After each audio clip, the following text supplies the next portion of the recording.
Welcome back to another episode of TPS Media. I got another special guest, man. We hitting them on all cylinders this week, man. We got a bunch of interviews coming for y'all. I had a very special guest. I'll call him a pioneer of Indian Hills track and field and all of that. And we got Mr. Elijah Berry, man. How you doing today? How y'all doing? How y'all doing? Be here.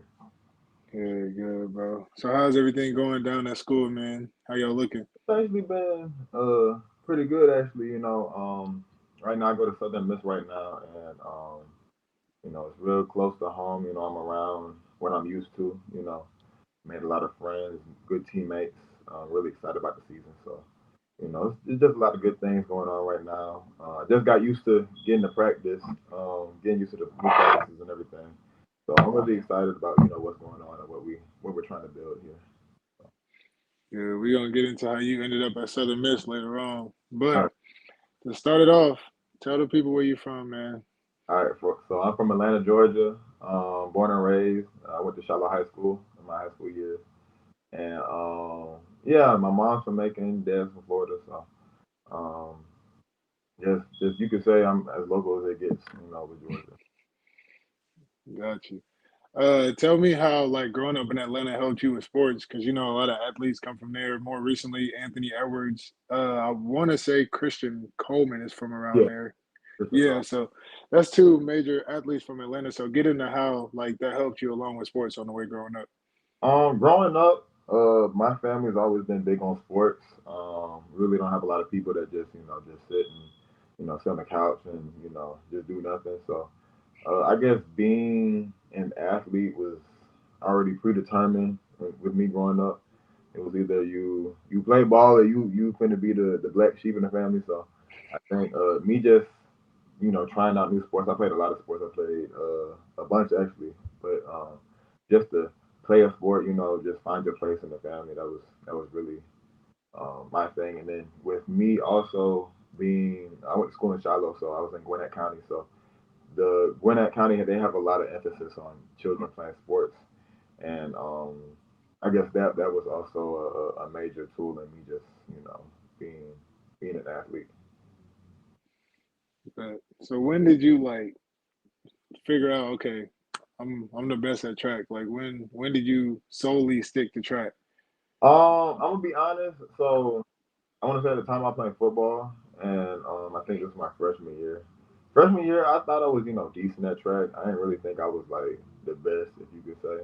But I thought I could do something with it. I think when I first started realizing I could go to college for this was my sophomore year, and I ended up running something like real fast for a sophomore, and people were like, asked my mom like, what do I plan on doing in college? Do I plan on, still running track in college? And at the time, I stopped playing football. I want to say after my freshman year, but I really wasn't keen on running track until that happened, really, because they was making like a big deal about it. I was like, it's not really that big of a deal, People run fast in that, but they was like, nah, he's a sophomore, like he might be the next, Devin Dixon or something like that.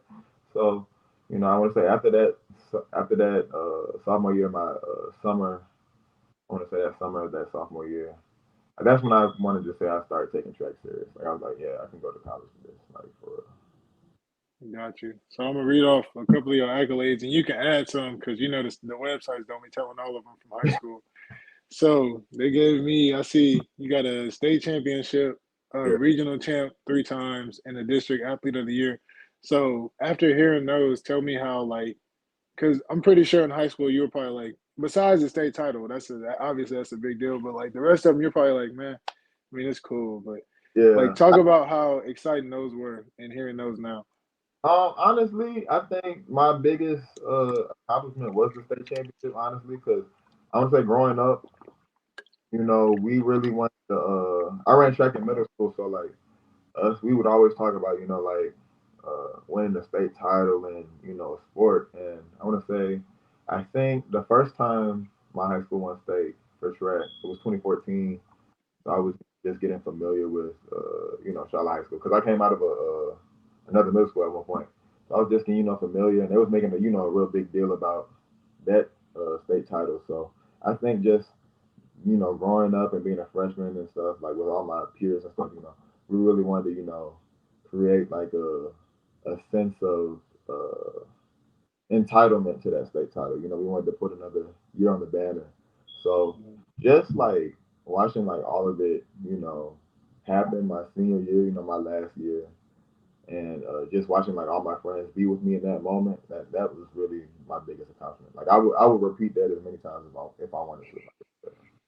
So give me like a trying to think of a good question. Give me like a moment from like winning state. Like obviously besides like winning it all the way, but is there something specific that you specifically remember from that day? Yeah, so I say, okay, so I want to say I was scheduled to run the 4, the 8, and the 4x4 at state. And I ain't gonna lie, on paper I was supposed to win both the 4 and the 8, but I ended up losing the 4. I won the 8, but I think that day, I ain't gonna lie, I think that was the day where I was like, you know, on paper, I think coming into the finals, we really weren't even supposed to win state. If we be honest, like I think we were in like 5th place coming into Saturday. So like I think once we got out the bus, like it was like go time, and like I think me after I got third in the 4, but like after losing, I was like, like I really can't go out like this. You know, like we done Mm-hmm. put too much effort, too much work. You know, people been down at practice too much for us to just lose it. So like I want to say after the 800, like I ended up winning 800. And after that, it was just like a whole like change. Like I want to say after I won the 8, I think we clutched the title. So at this point, we just running just to run. Like we just running to have fun. Running to talk. And all that stuff. So like I think just doing that, like that was just like a turning point, and that's the thing I remember most. Like I remember just having like so much emotion. Like after winning the 8, I was just like hollering and screaming and stuff. Like and it was just like it just felt so good to like do that because after I want to say after we won the 8, like coach was like like y'all won it, so y'all can do whatever y'all want in the 4x4. Now he didn't I say let's mean, get last place, but like you yeah. can do if you wanted to if you wanted to like get out that first 100 and just cruise, you can do it. But Mhm. I think that was the one thing I remember. And that's dope. Winning the state title is that's hard to do, bro. Especially because I'm assuming seven. Because I got it on here that y'all won class 7, right? Yeah, 7A. Yeah. And I'm assuming that's the biggest class in the state. Yeah, 7A. Now, people, I know some of my Georgia folks who might watch this. They might say, 5A, kind of hard. I get it. 5A is hard, but 7A, you can't be slacking in 7A.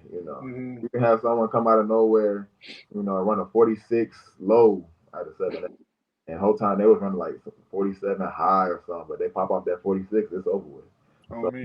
I mean, like, I want to say like I want to say that 7A that year of 7A was like people you run 314 you get in third place, what I'm saying. So it was a real competitive year, and just to like say that you won a title out of 7A, that just speaks volumes, about how fast Georgia track has gotten. So like that was an accomplishment itself, just to be in that just to have that accomplishment. Got you. So let's get into recruitment and stuff like that. Did you have like a dream school coming out of high school? Like it could have been a dream school like growing up, or it could have been like a dream track school. So tell me where you wanted to go. I wanted to go. If you could ask anybody out of when I was in middle school, I always wanted to go to LSU. I always wanted to go to LSU. Even when Hmm. I wasn't even running track, like I just wanted to play football at LSU. Like if it was LSU, it was that's where I wanted to go. And it's funny leading up to me being in high school, like that was the school that everyone thought that I was going to be at. And I remember when it was senior day, for signing day and everything. I didn't have a signing day. I didn't have anything because I didn't have a real offer from them. And like um it was funny, like everybody. Oh, EJ probably doing something else at his house. EJ probably doing this big old event. Didn't do anything, and it's crazy because I really didn't even. I want to say at state, like I was actually panicking. I want to say that week at state because I really didn't even know where I was going for school, honestly. Hmm. So like I was like, dang, like can't go to LSU. LSU they getting people that running 46 flat, out of high school, Hmm. 24 high school. I'm just running 47 one. So it's like dang, like I was like, dang, like did I really just mess myself up, or do I could I done a little better, went to different meets or whatever. So I think Hmm. I think that was my biggest thing. I always want to go to LSU. That was my biggest school. So how'd you end up first hearing about JUCO, and then tell me how you ended up hearing about Indian Hills? Hmm. So basically, I always knew stuff about JUCO. It's funny because growing up, like we'd always make jokes about people, going to JUCOs and stuff. And then I ended up at JUCO, so I was like, dang. But I always knew about JUCO because I had a lot of friends that played football at my high school. They ended up recruiting. They ended up going to some JUCOs and stuff. Like I want to say, we had one dude that ended up going to what is it? I want to say East. I think it's East Mississippi. I think. The one that was on Last Chance U. Yeah, I think he went. Yeah, East Mississippi. Yeah. Yeah, and then we had another dude who played football for Western, Iowa Western. So Yep. I was already like, familiar with JUCOs, but I think me getting knowledge about Indian Hills, I think I was, on Instagram, when they be having like, Flow Track and all those people. That's when Kenny was on a tear, before COVID happened. So, hmm he popping off 44 splits on 200-meter tracks because I didn't even know 200-meter tracks existed until Bro, it was crazy. So 44 splits and 200-meter tracks. He running 20 point. I remember the video when he ran 20 points. I'm at Nebraska, and like just him like even outdoor like when he ran 44 and won the 400 at nationals. So I was like like dang like I'm trying to run 44. So I think what I did is I emailed Coach Brent and I was like, I was really interested. I was like, I was sold really, and I think what really sold me honestly is just the communication with him, like during the recruitment process. Like, I was more on like that coach athlete relationship. Like to me, like I don't care like if someone said, oh, we got Maseratis for all the athletes. If the coach and athlete relationship ain't there, then I wasn't gonna go. That was my thing. Man. And like I couldn't really be sold on like because I had some JUCOs that would hit me up like I hit them up, they hit me up, but like it was just the relationship that I had with Brent that just set apart everybody else from all my other choices. So I think that's how I got hooked up with Indian Hills, and after that I was sold. I had some good training partners. I got my roommate. Shout out Michael Reed. That's them was those good people, and just thinking about like all the things we've been through and all the stuff that went to get to where we are now. It's just I think that was the best decision I made. Yeah, Brent he's a very it's a lot of coaches that like BS you a lot, but Yeah. he's straight to the point and he's gonna be there for you if you need him. So shout out Coach Ewan, man. Shout out Coach He Brent. did he didn't build a powerhouse up there at Iowa, man. Yeah, It's getting crazy, bro. It's getting I call crazy. it University now because they just had a football player that went I want to say 303. So it's like they running Crazy. they running with NCAA now. Like that's crazy. Man. He doing some damage up there, bro. Yeah. So, talk about you talked about your decision to commit. Ended up emailing them, which is crazy because that's how me and Tracy ended up there. We both emailed Ewing like out of the blue because I ended up finding out about JUCOs off Last Chance U. Like I never heard of JUCOs before that.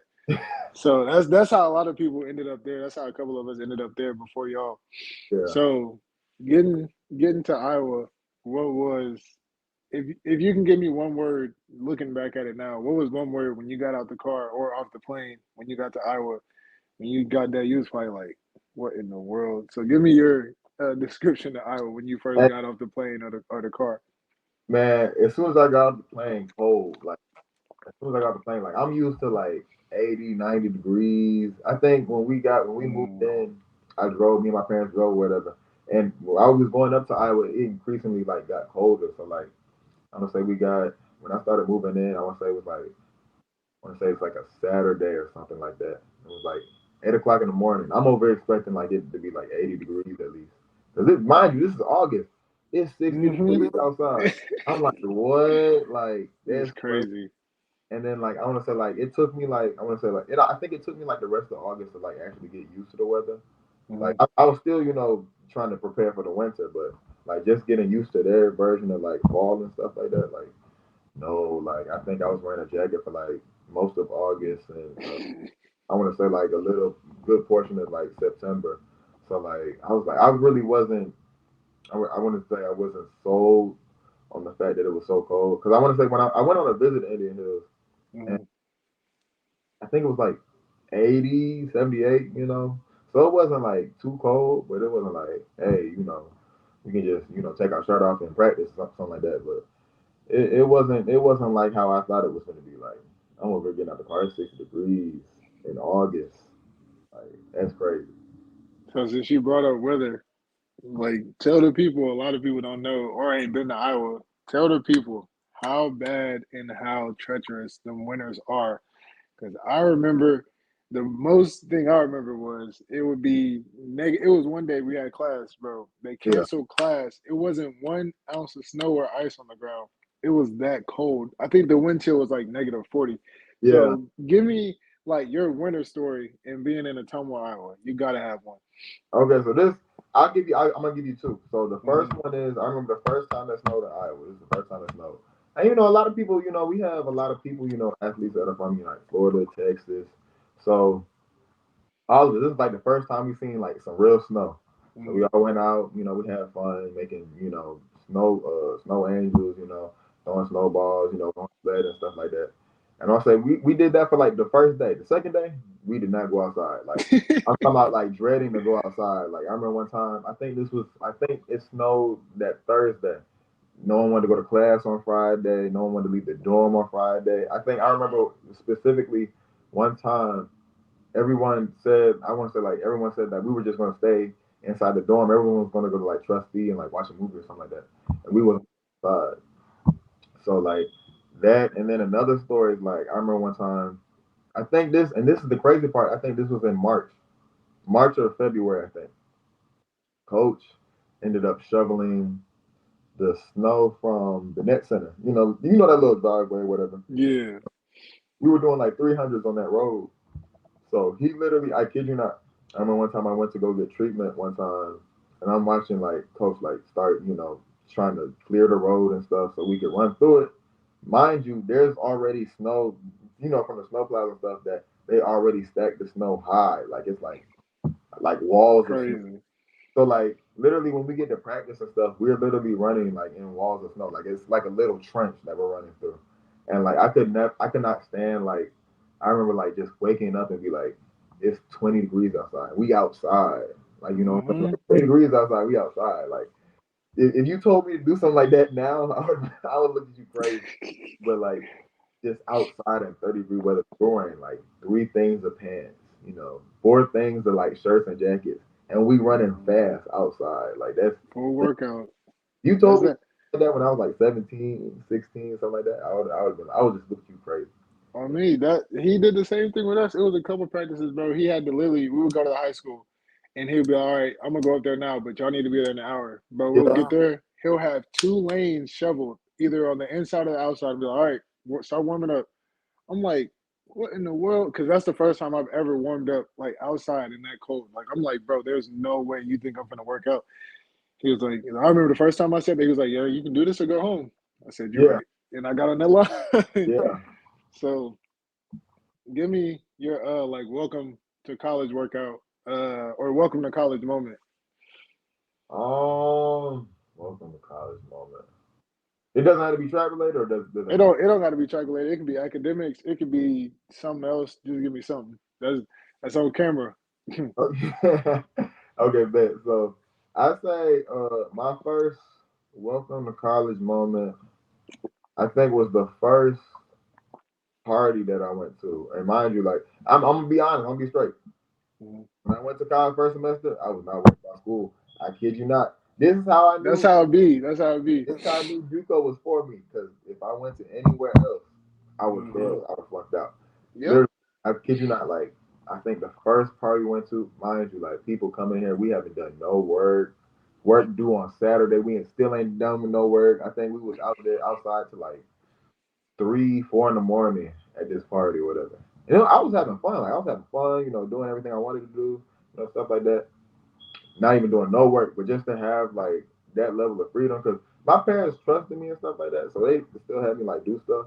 But like I still had to be at the house at like a certain time and stuff like that. But just to You, have that level of freedom and not worry about going outside and someone cussing me out because I came late, like that was like I was like I need this. This is what I hmm I remember I used to go back home. I'm like. I ain't got no curfew whole time because it's like you're out and you get home, or you'll be like, man, I don't. You'll look at the time. I'll be like, damn, I don't got to be home till. Wait, I'm at college. I'm good. Yeah, So that's how I was the same way, bro. I was the same way. Like I loved. I used to hate coming home because I was so used to coming in whenever I wanted to and stuff like that. So I yeah, definitely feel yeah. you on that one. Because on that thing, that's the respect thing. So I really, I want to come home early now, but early I didn't. Back when I was in high school and stuff like that. Hmm. So give me talk about your success in JUCO and talk about like because you mentioned earlier you ran with a stacked mid distance group that y'all Yeah. had over there after I left. So talk about that for me a little bit. Um, I actually, honestly, if I could do it over one time, I would actually listen to Brent and just stay doing the mid distance training. Because when I tell you, it was horrible. Like it was hurt my body. Like I ain't gonna lie, Hmm. there were days where I'd be like, nah, I can't do it. But like Hmm. just to be, I think I think just in 2 weeks I was like within the shape. Like I was in the shape. We was running 600s like nothing. And like if you could like if I could hear myself saying this like back in high school, I would be like, you joking. Like but like just to do the workouts and just have that training group, like and it's crazy because every year Brennan's had mid distance, they get better every year, literally. So I want to say like Hmm. he was already cold coming in freshman year. But like sophomore year, like we had Justin, we had Jackson come in, and they already running like I think Swan ended up running like 153 coming in, and I think he ran 154 coming in, and I think Jackson already was already on that 155. But just to see them progress to go running like 151, and now both of them. Well, I know Jackson doesn't run track no more, but Swan's running like 148 right now. So like just see them progress, and then just see the other people that they've had progress. Like if I could do it over one more time, I would have stayed in the mid deep group because I think I got a little big head and I want to be a little sprinter. That's what I want to be a low sprinter. That's what I want to do. But Yeah. just to stay because I never got hurt doing that training, and I never um I was feeling good. Like you could tell me to run a 400, I'm doing it. You know, Hmm. I might be like, I don't know about it, but you could watch me run it, and you'd be like, no, you wanted to run this off anytime. You could do this. Yeah. So yeah, just being with that group, and my thing is, I always said like Coach Brent when it comes to like the 800, he knows exactly what he's doing. Like there's no way you could tell him that he's not doing the right thing with his. Hmm. Now he's still doing good things with his other groups, but the mid D group, That 800 he got that down pat. yeah, He down pat it's on crazy. like that's crazy. Hmm. But just to watch like them progress and everything like that, it's I haven't seen anyone get slower in the mid D. Man, every time I look up somebody breaking some type of record or Yeah, they win they first place, it's yeah. crazy, bro. How much how how big of a powerhouse he's grown, especially around that mid distance group too. Mm-hmm. So, like I said, talk about we mentioned your success in JUCO. I'm gonna read out some of your accolades too. Two-time All-American, All-Region 4 times, and Region Champ 2 times. So talk about going through them 2 years in JUCO and tell me how that like helped you out with everything. Because a lot of people they hear JUCO and they think it's all bad. Like, yeah, we don't got all the facilities, but like we got it. Being in JUCO make you a dog. I ain't gonna lie. It's some schools that have OD facilities and they got the softest people. But if you put somebody at a JUCO for like a year and they got to deal with just certain like normal issues like the ACs and stuff going out, not being able to train in ideal conditions. So talk about that for me and talk about how that helped you out and especially helping you out now. I know the first thing I gotta say, the net center. We train on a 120-meter track, 120-meter track. When I Oh, I forgot about I that. prayed my freshman year every day. I prayed that I didn't break my ankles every day. Because we was going to run laps regardless. You can't run a 500 on no at no net center. So we Hmm. run that, and we running it fast. Like I remember one time we call it our little fun days when we get to do a little speed when Brent lets us run. Like 100s and 150s on the track. So Hmm. we 150s. Consistently on the net center track, and like just doing that, like people like that's actually crazy. Like if you told me like to run on a 120-meter track, Out of That's Lucas is crazy. so crazy. Like that's crazy. And then like whole time we really didn't even have technically we didn't have a track. We had the high school track deal, Toma High School. Mhm. So we had to drive, you know. And some people if they get left they ended up having to walk. But I know they Yep. started doing that in the That summertime. But that like happened my freshman year too. So yeah, I know how you yeah, feeling. some people get left. But I Mhm. remember just walking to, we had to, go to the high school to run.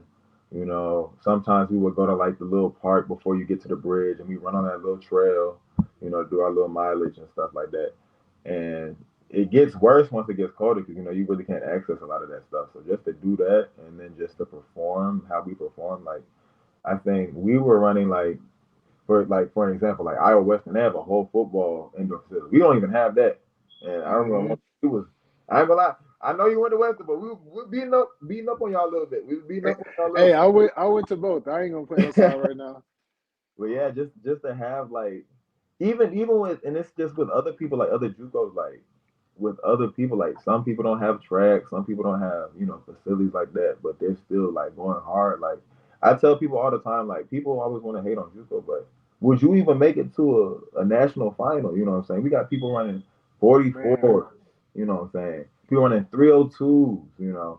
I remember when I was back at I want to say my sophomore year, like we had people. The only reason why the prelims were slow is because it was 30-degree weather that we was running in at South Plains. 30 Mhm. degrees. People running 47. I think we had a 46 high in prelims and 30-degree weather. You That's know, still crazy rain though. going That's crazy. still crazy. Rain going crazy. So it's like people always want to make like the assumption that JUCO really ain't talking about nothing, but like, bro, like we always gonna have someone run 9 every year. We always gonna have someone run 44 every year. We always gonna have someone run 146, 147 every year.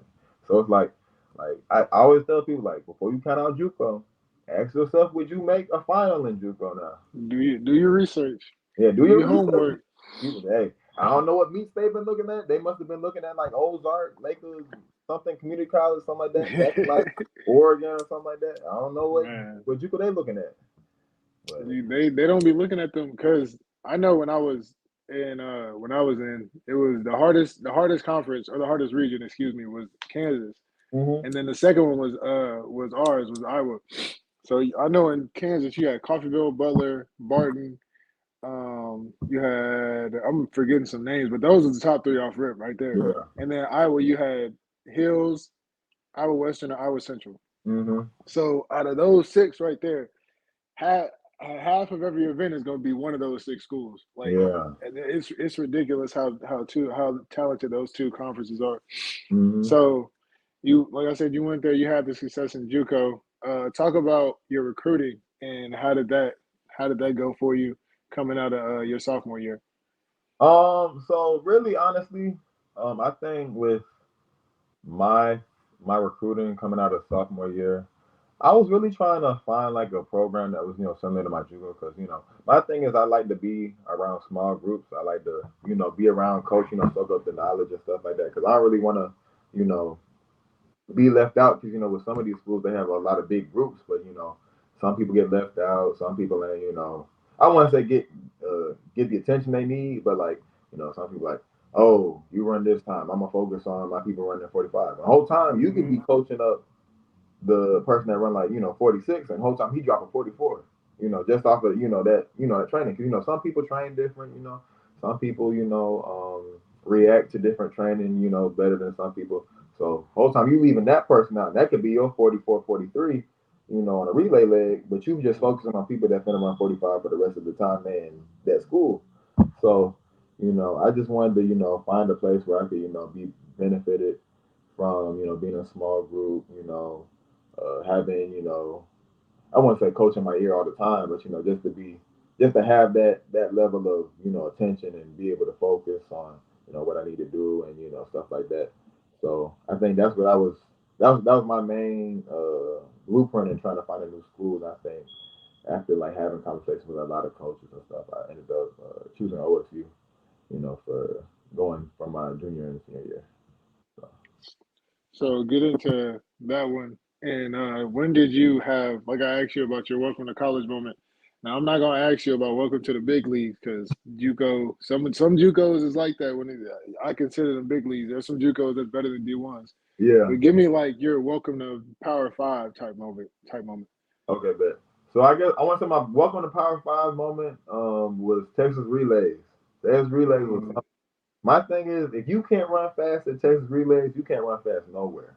Because the that's atmosphere facts. of just being there, just like even you could be, and that's the crazy thing. Like there's no such thing as a slow section at Texas Relays. Maybe Hmm. for high school, but for college, like there's always somebody running fast. I don't care what division you're in, because I know they split up just like Drake Relays, but just like Texas Relays itself, just the atmosphere, the environment, the people, the teams that go there, like it's always consistently fast. Like this is uh coming off a COVID year, like people are running this fast. Like, like I think we were up against like teams like LSU, Colorado, BYU, all these other teams that, consistently run fast every year. And we, still going like running hella fast. And like just to like be in that atmosphere and because I want to say I was lead off both of those times, prelims and finals, but just to have that energy, as soon as the gun go off, people like shout, you got the announcer talking about, oh, you see it, do it for your team now, don't wait until the ankle leg, like stuff like that. Like you just want Yeah. to, everybody's on their feet. There's no one sitting down at test relay except the old people. That's it. Old people standing up too. Old people stand up too, but just to I be in that mean, environment and stuff like that, that was I'm like, dang, like I'm really here. Like this is NCAA right here. That was my moment right there. I mean. So talk about getting all Big 12 your freshman year as at Oklahoma State. I counted as that first year in conference, and then breaking.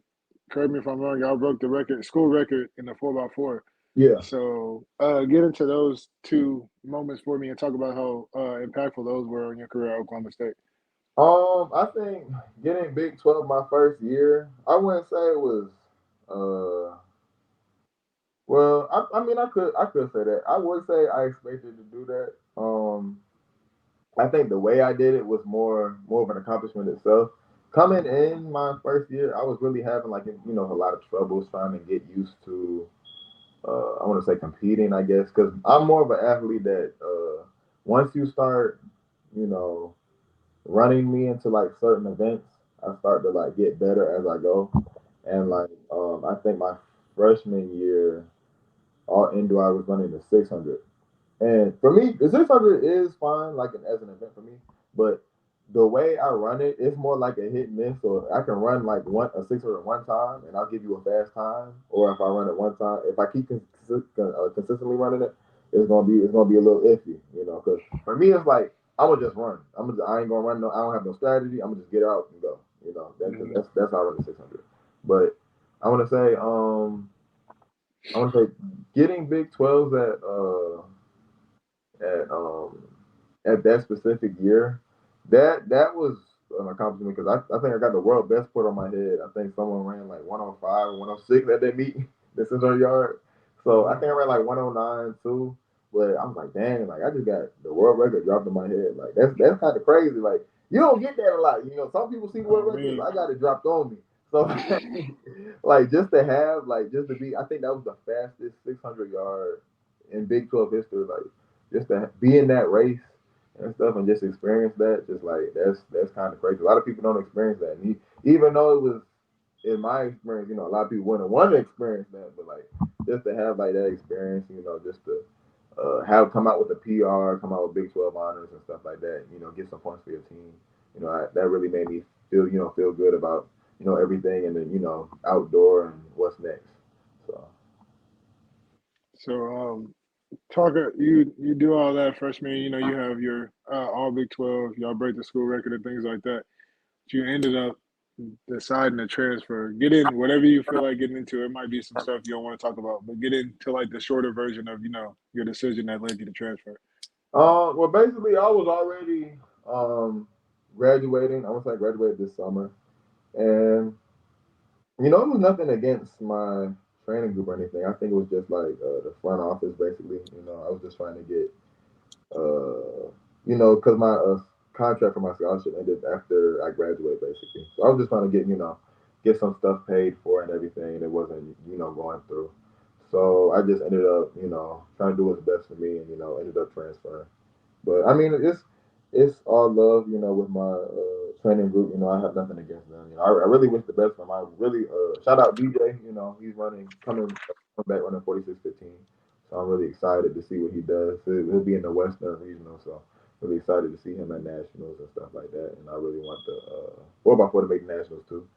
So I just had to do what's best for me at that time and just transfer. So. Got you. So how did Southern Miss come about and you ended up committing there? So it's really crazy. So I want to say literally I ain't gonna lie, I was stressing. I ain't gonna lie. I got in the portal. Now this what happened. So I got in the portal real late. And I didn't know I could get in late because once you graduate, you can get in the portal at any time. And I didn't know that. But got in the portal, I wanna say around like late July. Like I'm like there's no reason I should have got an offer from anybody. Jeez. Oh me. So I emailed some schools, emailed Southern Miss, just to put my name out there. And literally, as soon as I emailed, I was on the way to go to the doctor, and they literally called me and everything, asked for my information, wanted to set up a phone call, wanted to set up a visit. So honestly, like comparing them to like my other schools, like I was automatically sold. Like I was like dang, and then just looking at our head coach, Coach Stu's resume and stuff like that. Like I was really, sold on that too, and just the way that they just literally like treated me like family as soon as I got on the phone, as soon as I went on my visit, treated my family like family, stuff like that. So I was really, really pretty much sold on that, and I was really excited about who he was bringing in and stuff like that to the team, and I already heard about his, recent success with other athletes and stuff like that. So I was really ready to go commit at that point. Really, I just wanted to make sure if it wasn't too good to be true or anything. But after talking to my parents and my other coaches and stuff, like they really thought it was best for me, so I ended up doing that. Got you. That's tough, bro. Do you have any goals coming up for this upcoming season? They could be team or individual. I say individual. So I just started doing the 400-meter hurdles, and I'm really trying to master that. If we want to be honest, I have got a little better with everything else and stuff like that. But I want to say make it the regionals, in the 40 meter hurdle, something like that. Or if I end up running, the 400, make it the regionals for that. I want to get my team, my relay, to get the nationals. That's the biggest goal.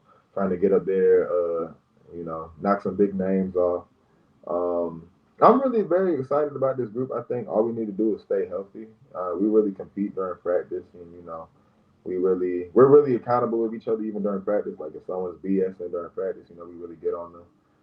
It's not like out of like hey you can't be doing that, but it's like we see the best in our teammates and stuff like that. So just to be around a group of people like that that really take accountability of other people's actions and stuff like that, and just make sure that they're on their toes too. It's really a good environment to be in and stuff like that. So there's really no set leader. Everyone wants to be a leader. It's really not. Oh, this person's bossing me around because I can get on somebody for something that they say, and they can get on something for me that I would say, and it really wouldn't be no beef. It's just people just trying to make sure everyone's straight. So I think That's the I'm really excited for what we're finna do. Trying to get the nationals. Even though it's in Eugene, I wish it was in Austin this year. I really do because I really want to go to Austin. But, we got to go to Oregon for like the next 6 years or whatever. However they're doing it. So it's it for nationals. This damn. I think they had that contract with Nike and stuff, and it's crazy Mhm. because there's so many other beautiful tracks. Other tracks like I think Eugene only has one main set hotel, so it's like bro, like come on, like we everybody Yeah, try they're to gonna have everybody gonna have to commute from like 30 minutes in an hour to literally stay. That's the worst part. yeah, because you gotta think like we already had world championships there. We already had the Diamond League final there. We already Mhm. had we finna have the Olympic trials next year there. Like, bro, Yeah, people they already people one of my homeboys already tired of going to Eugene. This man been to every USA trials, every NCAA trials, NCAA final, all that stuff. They're not trying to go to Eugene no more. I don't blame them. I don't. There's nothing to do in Eugene. Eugene getting that bread though. They better They have is some up getting in the there. bread. All these track meets they getting. They're trying to get that bread back from that stadium. That's what they ain't They trying to they make their get their money money back. back. I'm weak. So we get into the back end of it. I got a couple more questions. If you could recommend somebody to come on the pod, and if you can get me in contact with them, who would it be? Honestly, I'll give you like three people. I say, Michael Reed. That's my old roommate. That's my road dog for real. He can be on the podcast. I can say Nick Ramey. He goes to Arizona State. He's a quarter miler. And then I could say, hold on, I got one more person. Hold on. I'm trying to think. Let me see. Who I be talking to the most? Trying to think. If I could think of his name real quick, then I give it to you. But it's You I know you it's somebody, good? but I got I that already right now. already got in Mike is there, so we should be setting it up here soon. Okay. Um, that's it, bro. I appreciate you coming on, man. I'm excited to see what y'all do at Southern Miss. You know I'll be paying attention. Appreciate it. I'm gonna have all of the larger stuff at the end of the video when I post it. I think that's it, bro. I appreciate you coming on, man. Make sure y'all like, comment, subscribe, follow him. If you want to plug anything, a brand, something like that, you can go ahead and plug it if you want to. Um, uh, Let me see. Shout out Michael Homeboy brand. I think it's called Die Alone or whatever. He be making shirts and stuff. I bought one of the shirts, but it hasn't came yet. So it's gonna come though. It's supposed to like get delivered like I want to say this week, but y'all go check out that. And then one of my other homeboy stuff. I want to say Chase Jarvis. He makes like clothes and stuff like that. So you had to put the link in there or whatever, but he I makes got you. clothes too. So But make sure y'all check them out, bro. Once again, this is another TPS Media interview, and I appreciate you coming on, bro. I appreciate you having me. Yes, sir.